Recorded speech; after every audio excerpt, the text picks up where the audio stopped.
Hello. Um, I like mechanical keyboards, but I need them to be more ergonomic. So I built this custom base piece. This is a solid oak piece with a cherry finish um, and polyurethane.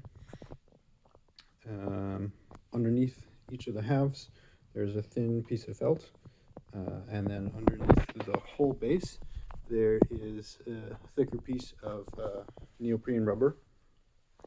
Um, each of the halves is at a compound angle, so they are twisted and rolled, and then they're tilted to the side and then tilted forwards.